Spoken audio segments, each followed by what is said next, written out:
Saludos amigos y bienvenidos una vez más a su programa Nuestra Salud con el Dr. Pablo Rodríguez. Aquí estamos listos para el ataque, como siempre, trayéndoles las informaciones más importantes para todos ustedes referentes a su salud.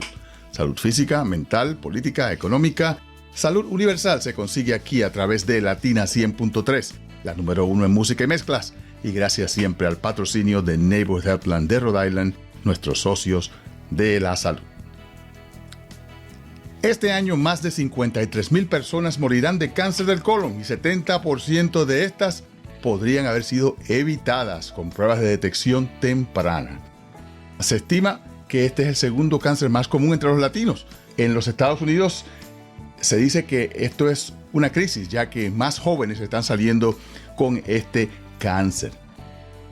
Se acaba de aprobar una nueva prueba de sangre que puede ayudar a detectar mucho más a tiempo esta condición, y para hablar acerca de el cáncer del colon y las pruebas de detección tenemos con nosotros a nuestro amigo el doctor Abdul Sayed, quien es un cirujano colorectal oncólogo del Hospital Roger Williams. Abdul, bienvenido al programa siempre. Gracias, muchas gracias. Contento de estar aquí, Pablo, siempre compartiendo contigo un poquito y hablando acerca de screening del colorectal. Definitivamente. Y te digo una cosa, esto es interesante porque en este sector del cuerpo, el colon y esta área intestinal, estamos viendo un cambio enorme en términos de no solamente nuevas pruebas de detección, sino también que las recomendaciones para detectarlo más a tiempo han cambiado. Yo me acuerdo cuando yo estaba en práctica que todavía decíamos, no, hay que esperar después de los 50 y personas a riesgo, y esto ha bajado ahora a menos de 50 años de edad porque las estadísticas demuestran de que está subiendo este cáncer en las personas más jóvenes. ¿Qué tú puedes decir de esto? Sí, definitivo. Hace creo que 7 o 8 años se cambió la recomendación de hacer el screening para cáncer colorectal de los 50 años a los 45 años. Y la razón por la cual eso se hizo fue porque se ha visto un incremento en la incidencia de cáncer, incidencia de estos nuevos casos de cáncer colorectal en personas jóvenes. Ahora, muchos de esos casos realmente son entre los 40 y 50 años, fue el grupo que se estudió. Así que lo de bajarlo a 45 fue un poquito como arbitrario, ¿no? Bueno, vamos a ponerlo en la mitad entre 40 y 50, pero realmente se ve desde los 40 hasta los 50 años. Yo sí creo que es beneficioso haberlo bajado, más que todo para algunas personas que tienen altos factores de riesgo. O sea, que tienen familia, que han tenido cáncer colorectal. Así que definitivamente yo sí creo que va a ser algo positivo bajarlo a los 45 años. Y la recomendación hoy es a los 45 años. Perfectamente. Y te digo, esto es algo que constantemente estamos pues tratando de estimular en nuestra comunidad, ya que tenemos esta fobia de que nos examinen por el recto, por el ano, con una colonoscopía o con cualquier otra prueba que envuelva, ya sea una prueba digital con el dedo, de chequear la sangre, las heces ocultas, como le decimos, o una colonoscopía o una sigmoidoscopía, que ya eso ni se hace, yo creo. Pero Pablo, tú lo mencionas, lo de la sigmoidoscopía, pero tú sabes que realmente la sigmoidoscopía flexible es el mejor, es inclusive mejor que la colonoscopía. No me digas. En el sentido de que, sí, es interesante que tú mencionas eso, porque la sigmoidoscopía, que ahora se hace más colonoscopía, que es todo el colon, pero nosotros sabemos que la gran mayoría de los pólipos que se van a encontrar son en el recto y en el sigmoide. Son en el lado izquierdo. Y realmente para encontrar esos en una prueba de screening, no pacientes que tienen síntomas, pero en una prueba de screening, el FlexSeq o la sigmoidoscopía flexible es el mejor estudio, porque te permite evaluarlo, te permite tomar biopsia, te permite quitarlo, y sabemos que la posibilidad de que haya cáncer en el otro lado, en el lado derecho, sin tener síntomas ni nada en pacientes que son de riesgo normal, es mucho más baja. Y disminuyes la posibilidad de que haya una complicación como perforación. En muchos casos se puede hacer sin anestesia, aunque yo no lo recomendaría, pero la FlexSeq se puede hacer sin anestesia porque es mucho más corto. Para una colonoscopía sí vas a necesitar anestesia. Entonces es interesante que lo mencionas, porque realmente hoy lo que se hace más que todo es colonoscopía. Colonoscopía, exacto. Pero realmente la sigmoidoscopía flexible es un muy buen estudio y es probablemente cuando evaluamos el costo, el riesgo y el beneficio, es probablemente el mejor screening. Pues, para que las personas que no tengan pues, conocimiento médico y anatómico, ¿podrías explicar la diferencia entre la sigmoidoscopía flexible y la colonoscopía?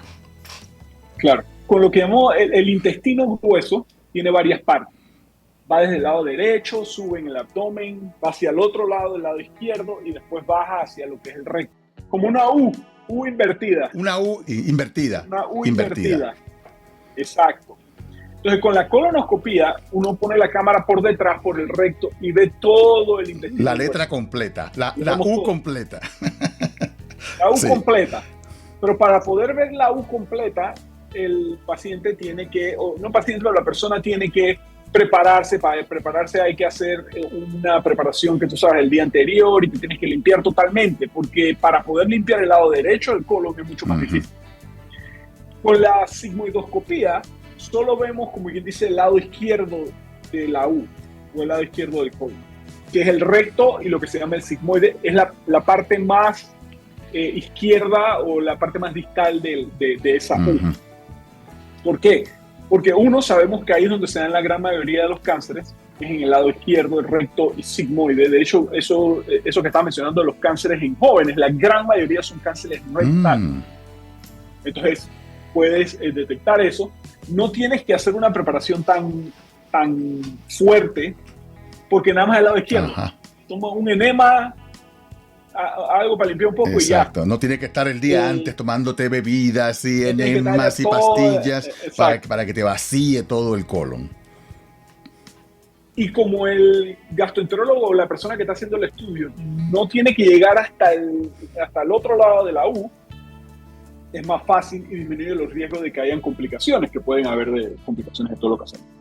Entonces prácticamente hacer un pedacito del colon en vez de... ¿Y se puede hacer en la oficina la sigmoidoscopía flexible? Se puede hacer en outpatient setting, como una oficina, si tienen todas las cosas ahí. Perfecto, no hay que darle anestesia general ni dormirte, puedes estar despierto.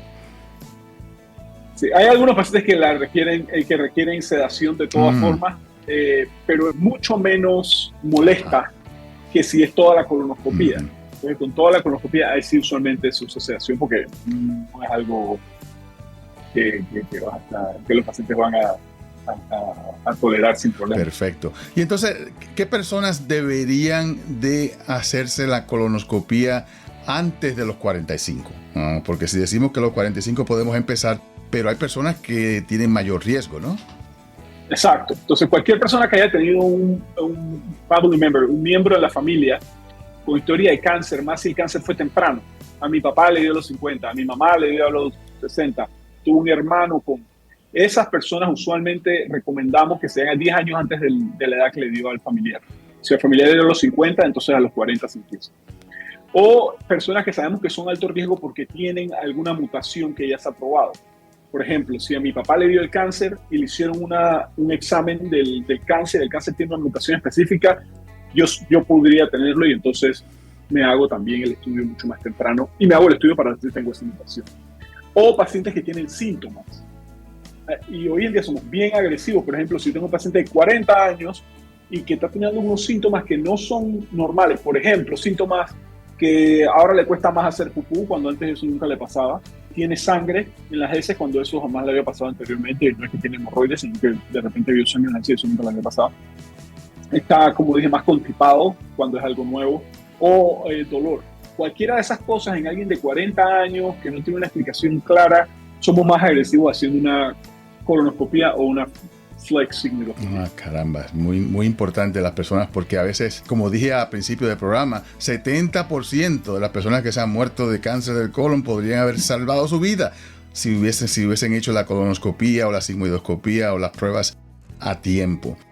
Y el problema es el problema es que la gente le tiene terror a la colonoscopía, le tienen terror a que le pongan cualquier instrumento a través del ano para mirar hacia adentro del colon. Y por eso es que se han desarrollado entonces otras estrategias que no envuelven el mirar directamente al interior del colon. Y vamos a hablar acerca de un par de pruebas, que una de ellas no es tan nueva, pero la prueba de sangre que se acaba de aprobar por la FDA es definitivamente nueva. Y esta prueba de sangre acaba de ser aprobada por la FDA para detectar el cáncer en personas de bajo riesgo. Yo creo que esto es bien importante que las personas lo entiendan, que las personas tienen que ser seleccionadas para poder recibir esta prueba de sangre que no envuelva entonces una colonoscopia. Yo creo que lo primero que tenemos que ver es, bueno, tenemos un grupo de pacientes, el mejor estudio, el gold standard sería la sigmoidoscopia flexible o la colonoscopia. ¿Por qué? Porque puedo identificar algo con una sensibilidad, es decir, con una seguridad que lo voy a identificar de casi el 98%. O sea, que si tienes cáncer, si tienes cáncer, 98 de 100 cánceres que tengan, lo vas a encontrar con la colonoscopia y con la sigmoidoscopia. Con la colonoscopia, correcto. No solo eso, sino que puedo encontrar lesiones que no son cáncer todavía, pero que pudiesen convertirse en cáncer. Y las puedo remover. Entonces estoy previniendo el cáncer. Entonces yo creo que desde el punto lo primero es eso. Si tengo un estudio que puede realmente prevenir el cáncer, disminuye costos para todo el mundo en términos de lo que es el costo de un cuidado de un paciente con cáncer, disminuye la necesidad de una cirugía que tiene posibles complicaciones en el futuro y por supuesto disminuye la posibilidad de que el cáncer sea detectado en un estadio 3 o 4, donde la mortalidad, es decir, la posibilidad de que te mueras de ese cáncer son muy altas. Entonces, eso es lo ideal. Queremos detectar algo que se iba a convertir en cáncer, quitarlo para prevenir o detectarlo temprano. Entonces, no hay nada mejor que la colonoscopia y la sigmoidoscopia flexible para eso. Eso tiene que estar claro y yo creo que eso es. No.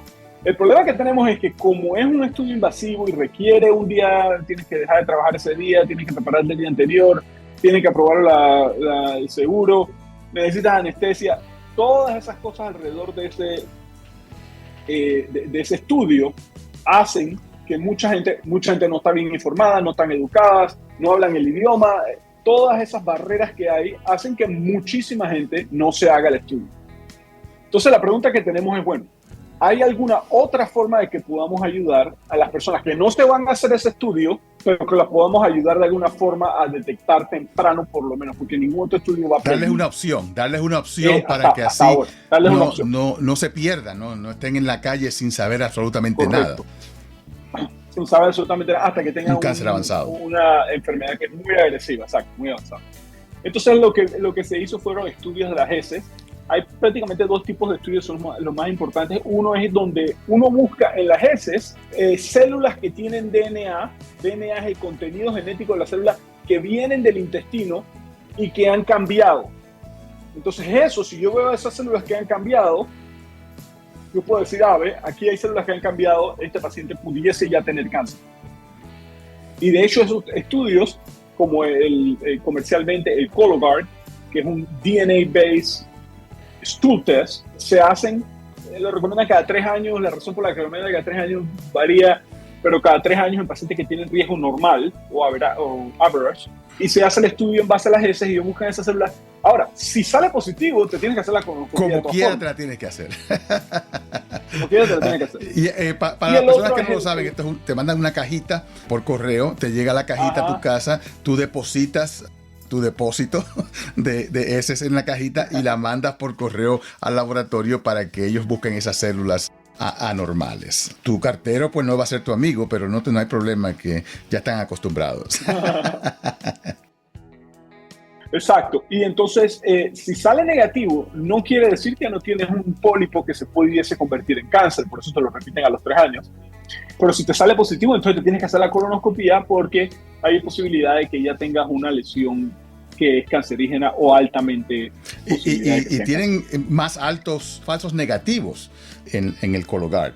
en la cajita. O sea que te dice que es negativo, pero en realidad hay un cáncer que no fue detectado por esa prueba. Correcto.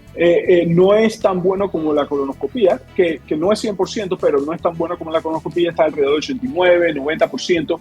Eso quiere decir que un 10% que les detectaste algo, sensitividad, detectaste algo y que realmente no era. Es decir, oye, salió positivo, tienes que hacer la colonoscopía, te estresas, vas, te haces la colonoscopía, ay, Dios mío, tengo cáncer. No, la colonoscopía está bien. Eso te lo comparto.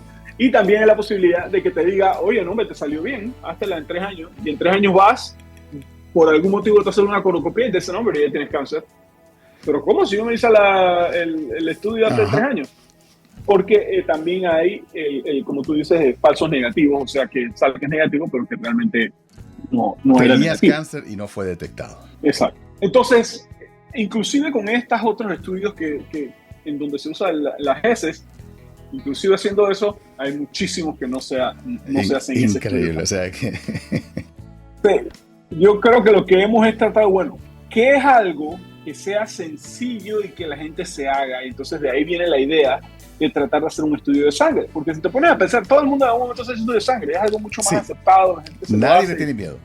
Y de ahí es donde viene nadie tiene miedo. Desde el punto de vista comercial, yo creo que obviamente las empresas que trabajan en crear estos estudios pensarán, te imaginas tú, este puede ser un estudio que se lo voy a mandar a todo el mundo en su mente, ¿no? Desde el punto de vista comercial, yo pienso que hay bastante incentivo en querer tener un estudio así. Pero este estudio que se publicó hace poco en marzo, del que estás hablando, ellos lo que hacen es que en vez de buscar células en la sangre, porque es muy poco probable, buscan pedacitos de DNA que estén en el plasma, eso se llama cfDNA, que es pedacitos de DNA que estén en el plasma que puedan indicar que han habido cambios en las células del colon, de la mucosa del colon. Y han avanzado bastante en esto hasta el punto que pues hicieron ese estudio del que tú hablas, donde validaron. Lo que hicieron fue que agarraron 20.000 personas inicialmente, pero después 13.000 no pudieron seguir y al final como 10.000 personas lograron seguir en el estudio, donde tú te haces el examen de sangre y después te haces la colonoscopia para poder saber si realmente el estudio tiene validez o no.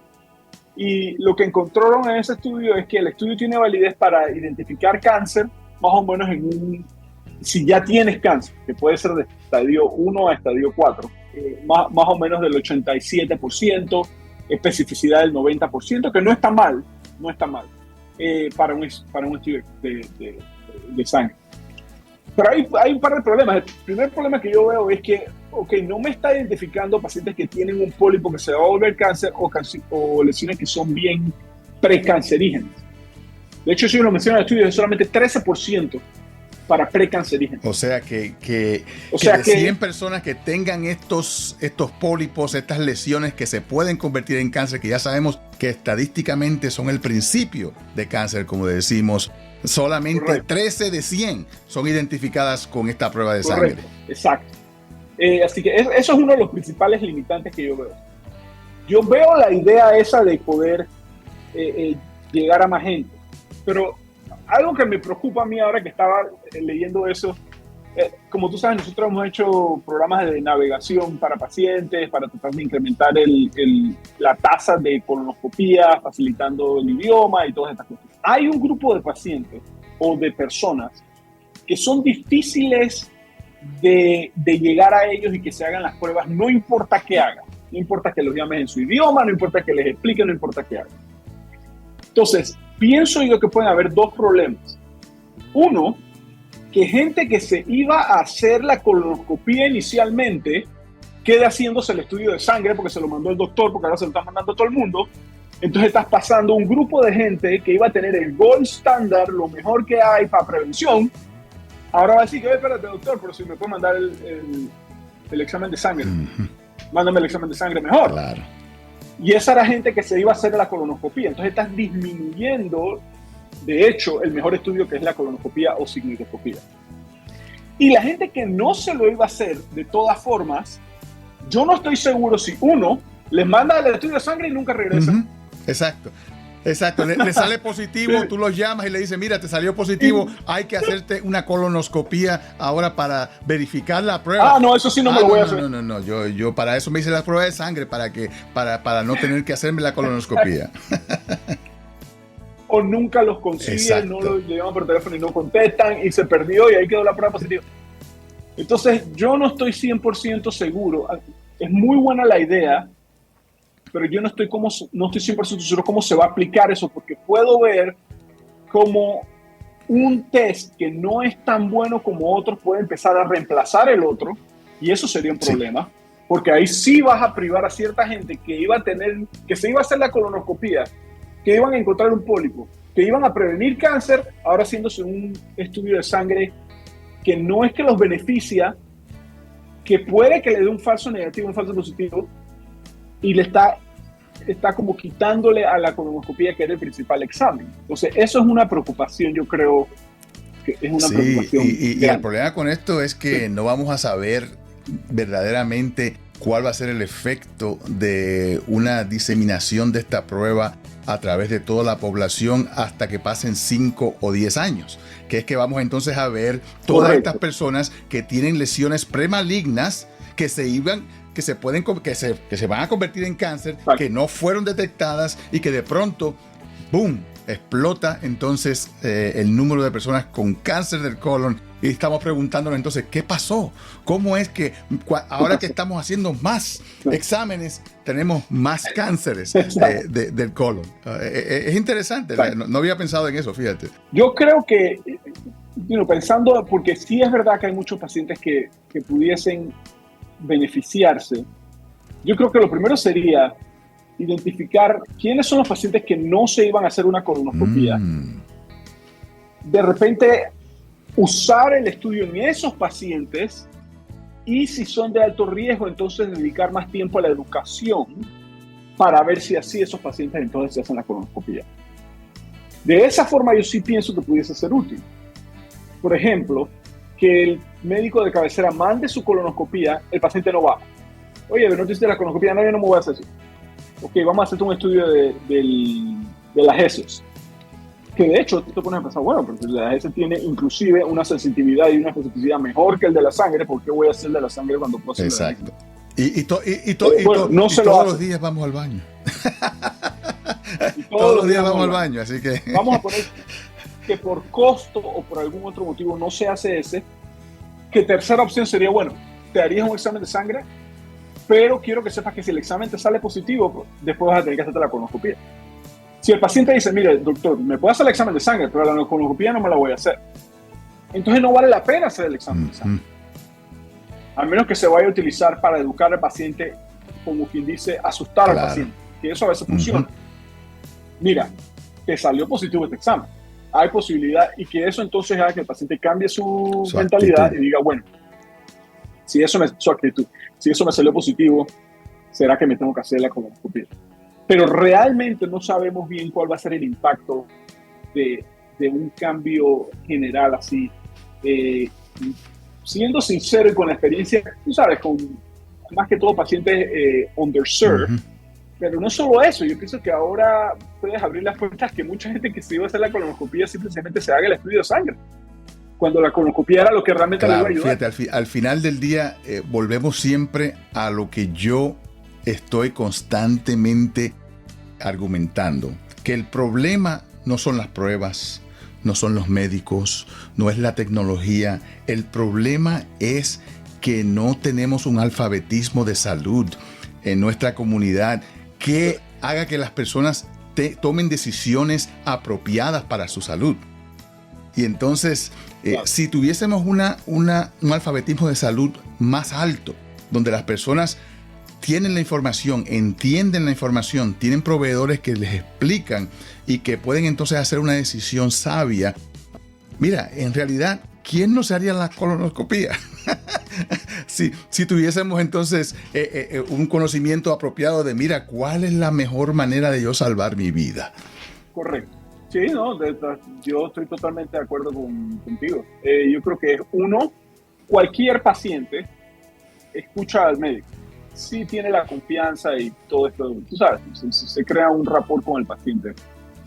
En los pacientes hispanos, más que todo, pasa mucho que si te lo dijo el doctor, hazlo. Sí. Pero el doctor no tiene tiempo de explicarles a los pacientes por qué la colonoscopia es buena, o por qué es mejor que otra cosa, o por qué la necesita, y escuchar los concerns o las preocupaciones que tiene el paciente. No tienen tiempo para eso.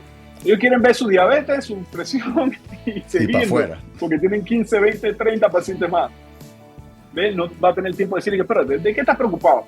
No, bueno, yo no quiero que me pongan nada por atrás. Bueno, pero tú has estado dormido, así que no te vas ni a acordar. Bueno, pero es que el trabajo, el trabajo por ley te tienen que dar un día libre y te lo tienen que pagar. ¿Me explico? Entonces, pero ellos no van a tener el tiempo para hacer eso. Entonces es difícil, pero todo gira en torno a la educación. Sí. Una vez que el paciente está educado, si aún así decide no hacérsela, bueno, pues está bien.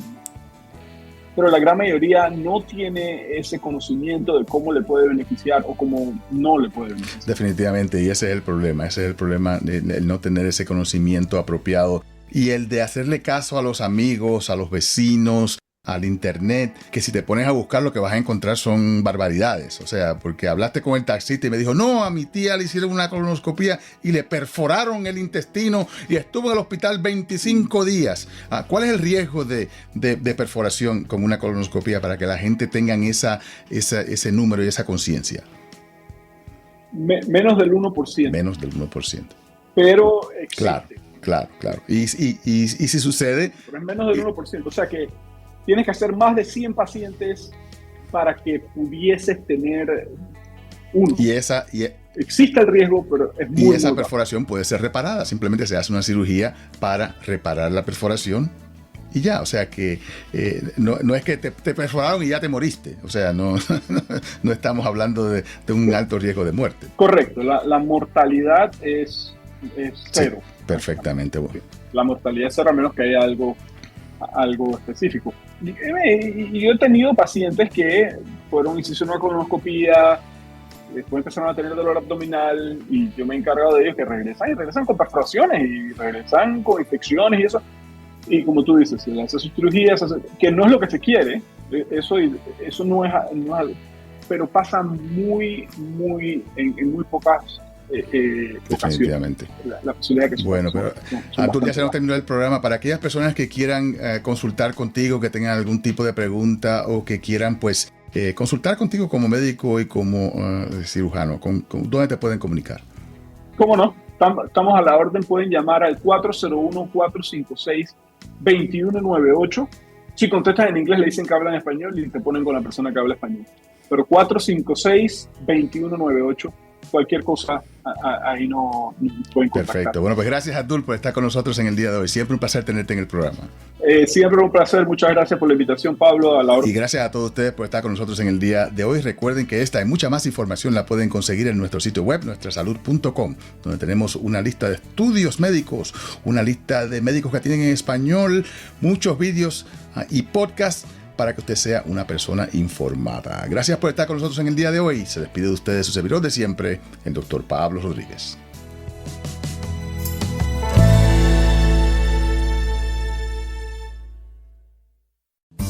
Neighborhood Health Plan of Rhode Island quiere que usted y su familia tengan cobertura de seguro médico. Ahora que el proceso de renovación de Medicaid ha finalizado, es importante comprobar si aún tiene cobertura. Contacte a Neighborhood para averiguar si sus beneficios de Medicaid siguen activos o inscribirse en un plan. Llámenos hoy mismo al 1-800-459-6075. En Neighborhood estamos para ayudarle.